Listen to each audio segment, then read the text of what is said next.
Hello, hello. Welcome for another episode of Market Leader Live. Hey, it's your host with the most, your main man, Darren M. Palmer. Excited to be with you for another episode where I interview those who are making a difference locally and globally, industry leaders or whatnot, far as being titans. Today we have on Dan Nicholson. Say hello to the people, Dan, if you don't mind. Hey, what's up, everyone?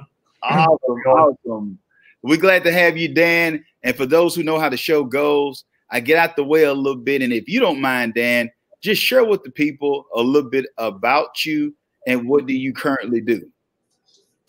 Yeah, so I guess answering the first part a little bit about me. So mostly what I do is try and wear cool dinosaur sweaters, but no, otherwise, I was the cliche kid growing up scheming on business ideas. My parents trying to rein me in. First person in my family to go to college and ended up getting an accounting degree, mostly because it's the most masochistic of the business degrees. Like it's the kids who are there studying the latest with the most amount of homework and all that for whatever reason. That resonated with me, but also a surprising number of CEOs have accounting background. So I just thought that was going to put me in the best kind of position to be an entrepreneur. And then I went in a whole other path for a while of kind of doing the exact opposite. So I did a fellowship at the board that writes all the accounting standards in the US.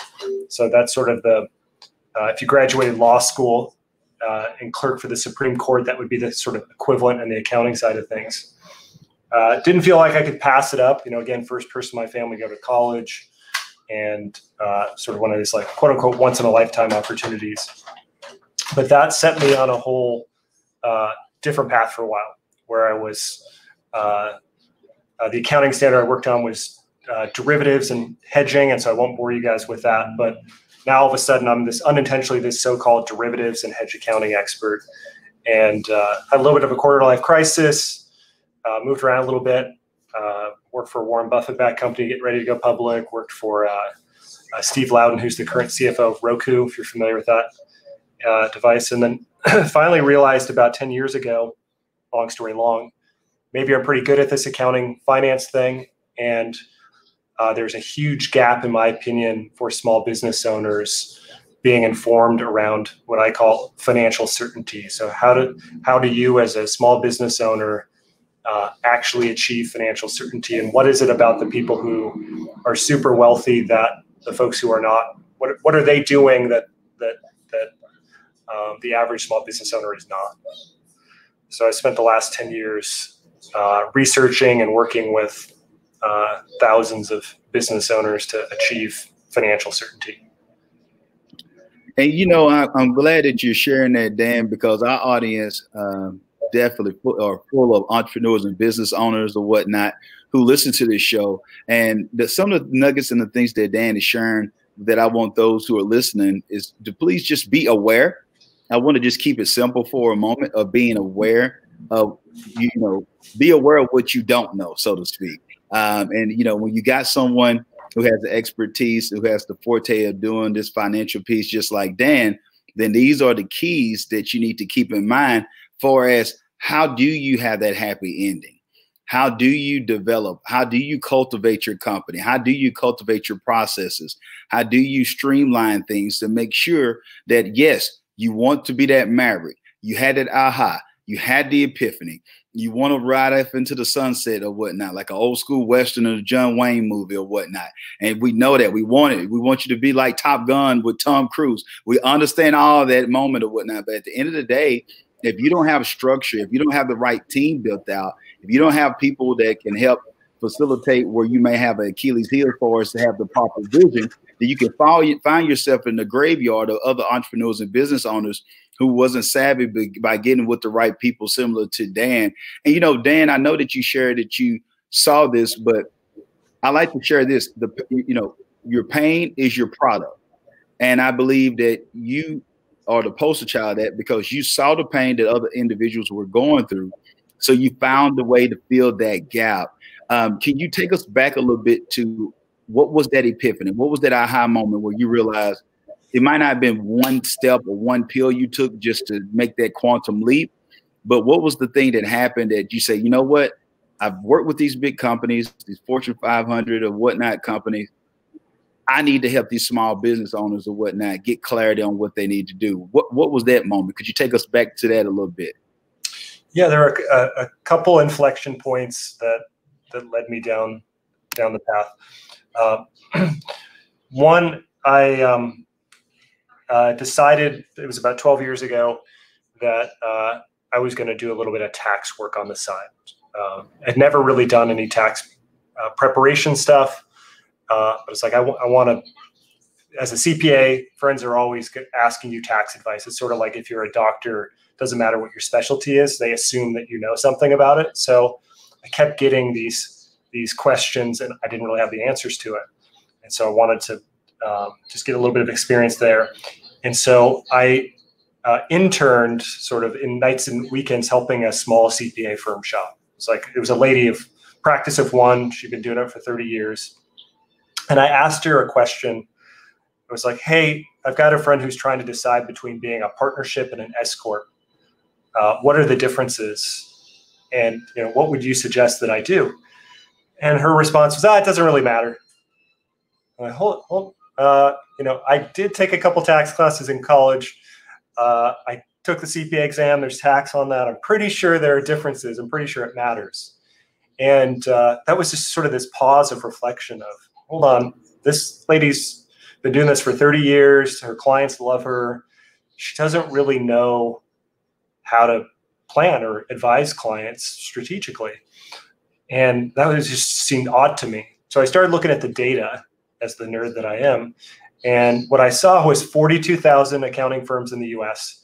If you have 10 people, you're the 400th biggest firm, which basically means that almost every small business, almost every individual, unless you're really high net worth, is working with a lady like, or a CPA like this person who's getting really generic advice, and that most CPAs, and it's maybe appropriate that I have this dinosaur shirt on today, it's happenstance, but most CPAs are archaeologists. They just dig up the past, truly. And that's not planning. That's not being proactive. You think about the folks who are super wealthy, who've really achieved something. They're not focused on the past, right? They have a team who's focused on the future. And that was sort of that inflection moment to go, I think there's a real opportunity here to help a lot of people pivot from having a relationship with an archaeologist to having someone who's looking toward the future. Woo, my man Dan is dropping value bombs on us today, people. I'm telling you. The key, hey, we're not here to hunt dinosaurs. I know my 5-year-old youngest son, he loves dinosaurs, so I know we'll be picking up on that later on if he watches this episode. But for those who are business owners, there comes a time, and Dan, I'm telling you, with the consulting and the work that we do with authors as well, people find themselves in that place that, wait a minute, I might have crossed over. Yeah. And now I'm an entrepreneur, or now I have some investment properties, or now I'm growing. I'm not just at the 9 to 5 anymore, or I might be doing something on the side. And now I'm finding a place and it's not knocking in the places out there, but this is not like some income tax type of taxes that I need to do now. I need strategy.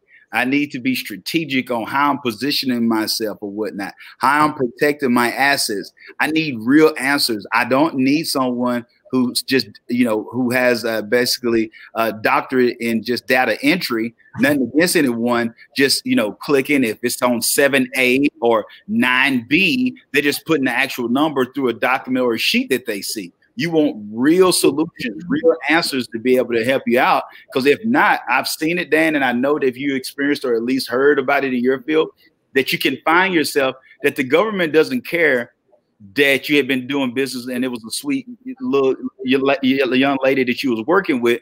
You're going to be held responsible as a business owner if you have the wrong shelter, or even worse, if you find yourself in a lawsuit. Can you believe it? We're in America and there are lawsuits. I know some of y'all, I'm giving you breaking news right here, but you can find yourself in a lawsuit and you can think you have something that you actually don't have. And so if someone tells you it doesn't matter between an LLP or the LLC or S Corp or DBA, and you left with a DBA and something happens, and now all of a sudden everything that you worked so hard for, even if it came from a different type of investment, now all of a sudden it's gone and burnt down, or it's gone with the wind or whatnot, like Clark Gable, because you wasn't properly protected. So Dan, can you kind of speak to that? Do you feel like that am I going in the right direction for making those who are listening to this know the importance that they need to get to another level? They don't just need to go to the local little tax place in Walmart or whatnot to make sure if they're growing their business with the right strategies? Yeah, no, I think you are. And what comes to mind right away is if you imagine just sort of a x-axis and y-axis, and we sort of got time going across. Most business owners, when they first get started, and I've had somewhere around 3,000 conversations with business owners over the last 10 years, is there's this assumption that over time, cash is just going to keep going up. And underpinning that is sort of this idea of, if I just keep working at it and keep working harder, I'm going to get there. And that somehow cash is the output of effort. And if I just keep working at it. And what ends up happening, a few months in or over the course of a year, is that cash is all over the place, right? It's like, hey, all of a sudden I have more money than I ever had. And then somehow 2 months later, I don't have anything. How did that happen? Right. And so the thing that is going up over time in pursuit of all of this additional cash flow is risk. And so risk is the thing that keeps going up, largely because of a couple of different reasons. The business owners don't have a framework to identify risk, so they don't know all the risks in their business. And then on top of that, because they don't know all the risks, they're not able to eliminate them. And so risk shows up in the bank account balance all over the place. It shows up in the fire drills that you're constantly having to deal with. And so we have to, across every piece of our business, we have to have the right resources, advisors, et cetera, to help us identify risk. One risk that you were speaking to is just we got the wrong legal structures. We don't have the right tax plan. That's one risk. But we need to systematically eliminate risk and have the right framework to do that. I love that. Systems.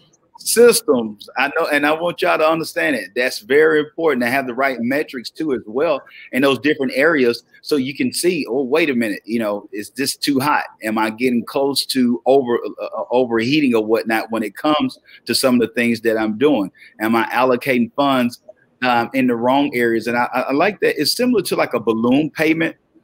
Dan, that's what I like to allude to when I'm sharing the example of that. Most of us have that mirage feeling, a vibe, or that oasis in the desert when it comes to entrepreneurship and business owners, that, like you said, if we just continue to grind, the grind word that everyone has on every meme or post on social media, that sooner or later we're going to outwork the situation and not have systems that's going to allow for us to have a balloon payment, and somewhere under the rainbow we're going to find our pot of gold or whatnot. But most of us will end up knowing that we'll never find the rainbow, and we'll never see the leprechaun, and we'll never see the gold, because we haven't systematically did the things that we were supposed to do to allow for us to be able to scale or whatnot, predictably or whatnot. And so, Dan, someone's listening to this right now and they're saying to themselves, hey, I love it. Cool.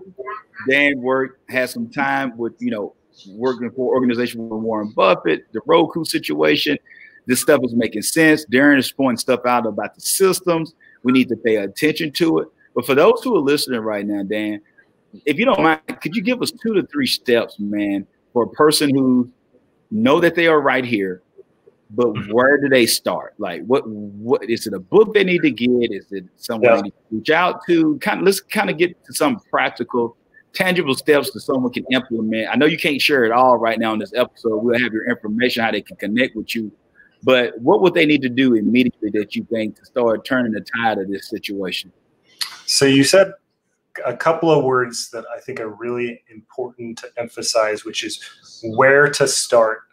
So Google Maps doesn't work if you don't tell it where you're at right now and where you want to go, right? It could give you really awesome directions, but if you give it the wrong current location or the wrong final destination, the directions are irrelevant.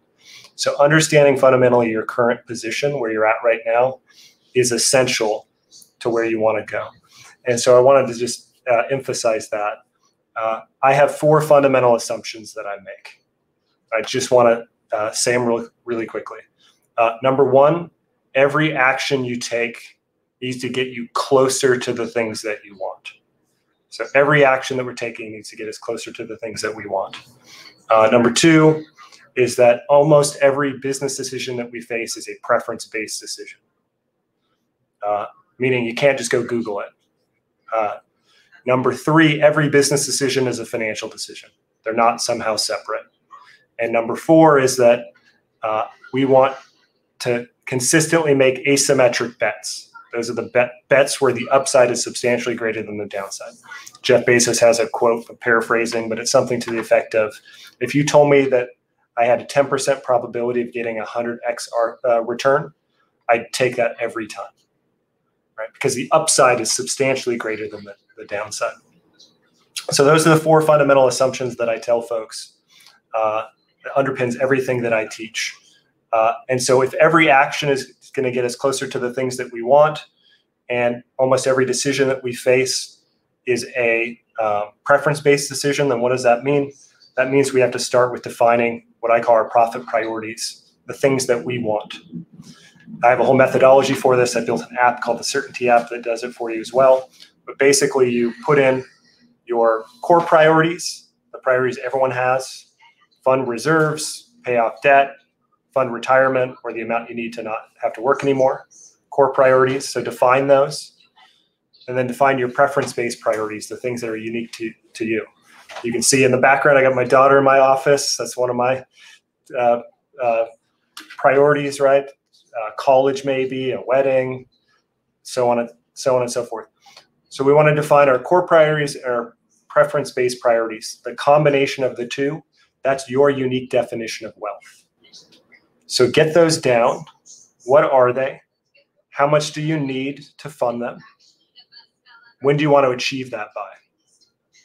So what are your priorities? How much do they cost? When do you want to fund it by? One of my priorities going into this year was to get 10 more hours of white space per week. So while that's intangible, I could put a date to it. I could put a dollar value.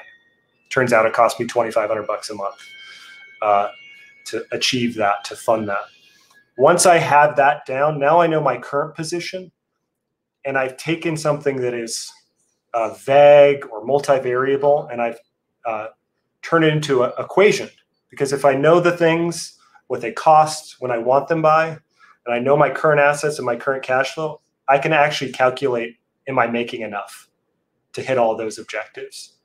And if not, how much more do I need? So we assume we always need more. But before I start helping people re-engineer their cash flow, optimize their taxes, because optimizing taxes is about having more cash flow ultimately. Before I talk to them about hedging downside risk, I want to know current position. What are your priorities? What do we have? Can we fund all that stuff now? Because the assumption is always more, but in pursuit of more, we might add so much more additional risk that we got further away, not closer. So that's sort of my starting methodology: understand our current position, profit priorities, how much more do we actually need to make? Then we can optimize and see how we keep more of what we're already making. Then we start figuring out what types of revenue generation stuff are we going to employ to get there faster. So I dropped a bunch of information. Hopefully that all made sense. Yeah, that definitely makes sense, and that's what I was asking for. So those who are tuning into this, keep this in mind. That's the I like the meat and potatoes of it, so to speak, where you're getting these tangible steps. So now, Dan, he made it practical for us. So we're not over here in woo-woo land, and you can't say, well, Dan, you brought up this great ideas, and man, it was great with the quotes, but what am I supposed to do? Darren, you brought this guy on, you're saying that it's relevant, and you're saying that it's important to have this, and if I'm not using the person at the little kiosk or whatnot in the mall, then who am I going to use? But these are the things to think about, and I love that because it's like something that we do with our company, Dan, is more of a tailor-made approach. And I love that you allow for us to reflect and look at the man or woman in the mirror or whatnot, to be able to have an understanding that it's in the eye of the beholder, that there are certain elements, Dan, that, you know, you might want to help me all day long, but I have to answer some of these questions. It's about what I actually want. It's about what my significant other or my spouse or what I want for my children. Or if you don't have children, or, you know, whatever that situation may look like, you starting a business because you've worked several years at a local steel mill, and now all of a sudden you were furloughed and you're ready to transition. It might be taking on that new class and starting a little artsy type business, whatever that thing is for you, or more times with the grandkids and downsizing and moving to another state, whatever that is, it's for you. So the things that he's given us is allowing for us to be creative, and what Jeff Bezos need and what you need are two different things. And I want to go back to this too as well, Dan, of the brilliance of what you brought up. I like to use this out of one of my favorite books. It was a character that someone told him and asked him, "What's in your hand?"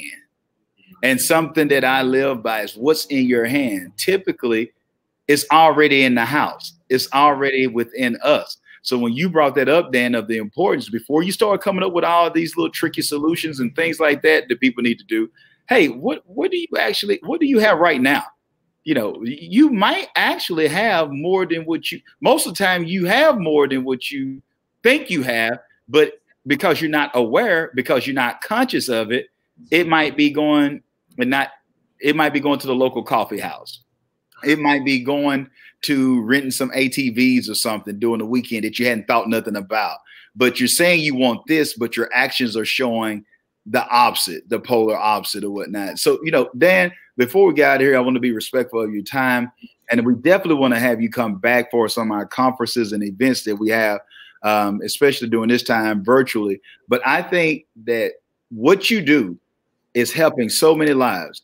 And I want to speak for the countless entrepreneurs and business owners out there who might not ever get the opportunity to tell you this, but I just want to tell you, thank you for what you do, because it's needed. And we got plenty of people with the rented yachts and the Lambos and all the followers, but we have some real entrepreneurs and business owners who really care about their families, who want the best, but they really, my brother, they really just don't know what are the steps to do. They just knew that they wanted to have financial freedom. They knew they wanted to, you know, be able to do something nice. They wanted to be able to go to the recital where I feel like they were going to be fired for it because they wanted to go see their kids more or catch the soccer game or coach. And now they find themselves with a horror of a business because they don't have these things that you're teaching. So I wanted to say thank you on behalf as a representative of all these entrepreneurs and business owners who are listening to this. And if you don't mind, please share with us, how can they connect with you? Any social media handles, website information, materials, books, whatever you have, please share that with our audience if you don't mind, Dan. So I give away a ton of free stuff at profitflywheel.com. So we do a lot of free trainings, and I have a bunch of workbooks and things that we give away, and they're all all go back to those 4 fundamental assumptions about, you know, getting close. Ultimately, let's get closer to the things you want. So if anything, closer is better than more, because in pursuit of more, you might get further away from what you want. So it's ironic, but in pursuit of more, you might get further away. One of my core 13 principles that I teach is never water the weeds. I watch my neighbors do this. They built a added a beautiful sprinkler system to their backyard, but they didn't actually rip out the sod. So I've just been watching them water their weeds. And it's like, you're getting, in pursuit of more, maybe more time or more beautiful grass, you actually didn't do the things necessary. So you're getting further away. You're just watering these weeds. They're getting taller and taller and taller. More of them are showing up. And so the danger is always in pursuit of more.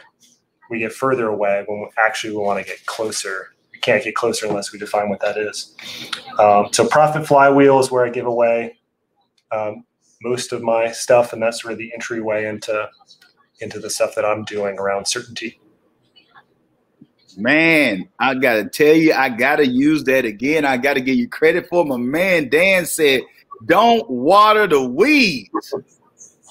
The dangers of pursuing more, you're getting further away from your dreams and goals. That is an excellent analogy, example of what so many of us doing. You know, we call ourselves 10Xing, but we're 10X our way right out of the dream, my friend. And right. So for those who listen to, some of you, it might be meant for you to be a 5-person operation. Yeah, there's literally no right or wrong. That's it. Probably the thing I'm trying to convey the most is that you could be the minimalist, or you could be the person on the other end. I have both types of clients. Yeah. I have extremely liberal clients. I have extremely conservative clients. Guess what? Everyone wants the same stuff. They kill each other if they're in the same room. Everyone wants certainty. And certainty is the way they define it, the things that they really want. And so they have to get closer to that. Awesome. Well, Dan, man, we appreciate you, man. We're grateful for having you on Market Leader Live. And we're grateful for our co-host, our beautiful co-host back there or whatnot. She's right. Oh, hey, young lady, how you doing? Can you wave? Hey. Got a little Christmas tree you brought into the office. Oh yeah. That's awesome. I was talking about 10 more hours of free time. So I got an office by my house, and now I have their art table, and I just try and show them that work is not a bad thing. Oh yeah, definitely. Now I had mine here the whole time. That's why I could identify with it. I still got like a Crayola right over to the side and a power wheel. You just can't see it on air or whatnot, because we did the same thing with ours or whatnot, with them being able to school and come to the office to see our meetings, the whole nine. But I just wanted to have this interview, and I just want to thank you again, Dan. And for those who are listening, make sure that you connect with Dan or whatnot. We're going to have the information, profitflywheel.com. We'll have all that information in our show notes. But connect with Dan, get the information, implement what you're getting from Dan or whatnot, because information alone is not power. You have to implement, you have to follow the steps. It's okay if you didn't know. The problem is if you choose to stay there. So make sure that you don't acquiesce to known hells, forfeiting unknown heavens. Until next time, remember, if you won't change, be the change. Be blessed and be great. Dan, man.